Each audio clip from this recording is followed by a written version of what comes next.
Dengue আক্রান্ত হয়ে প্রাণ গেল মা মেয়ের, ভেঙে গেল একটি পরিবারের স্বপ্ন।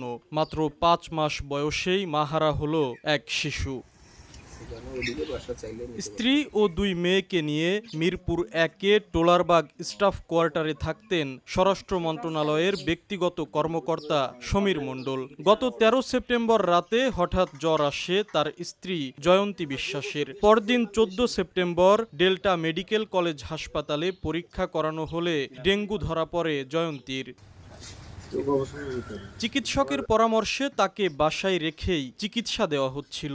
এরই মধ্যে ১৫ সেপ্টেম্বর জ্বর আসে তাদের ৩ বছর বয়সী মেয়ে প্রতিভা মণ্ডলেরও। ১৭ সেপ্টেম্বর পরীক্ষা করা হলে তারও ডেঙ্গু ধরা পড়ে। ১৮ সেপ্টেম্বর সন্ধ্যায় হঠাৎ তার স্ত্রী বেশি অসুস্থ হয়ে পড়লে তাকে বিআইএইচএস হাসপাতালে ভর্তি করা হয়। রক্তচাপ শূন্য হয়ে যাওয়ায় পরদিন ১৯ সেপ্টেম্বর তাকে প্রথমে আইসিইউতে নেওয়া হয়। পরে তার অবস্থার অবনতি হলে লাইফ সাপোর্টে রাখা হয়। অন্যদিকে মেয়ে প্রতিভা মণ্ডলেরও রক্তচাপ শূন্য হয়ে যাওয়ায় তাকে পিআইসিইউতে ভর্তি করা হয়। পরে তাকেও রাখা হয় লাইফ সাপোর্টে। ২১ সেপ্টেম্বর সকাল ৭টার দিকে চিকিৎসকরা লাইফ সাপোর্ট খুলে দিয়ে জয়ন্তী বিশ্বাসকে মৃত ঘোষণা করেন। আর ২২ সেপ্টেম্বর রাত ৯টার দিকে মৃত ঘোষণা করা হয় প্রতিভা মণ্ডলকে।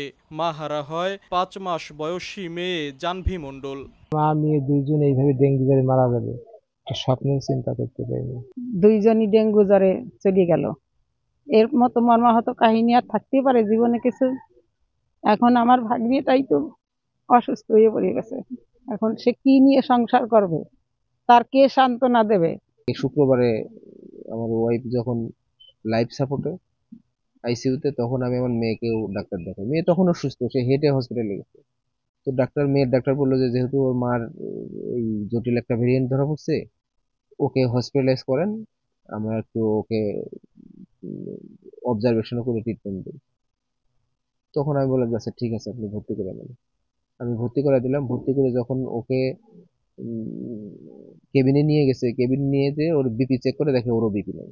সমীর মণ্ডল রাজবাড়ীর বালিয়াকান্দি উপজেলার বহরপুর ইউনিয়নের বাঘুটিয়া গ্রামের বাসিন্দা। তার স্ত্রী ও মেয়েকে বাঘুটিয়া গ্রামে পাশাপাশি সমাহিত করা হয়েছে। আশিকুর রহমান, সময় সংবাদ, রাজবাড়ী।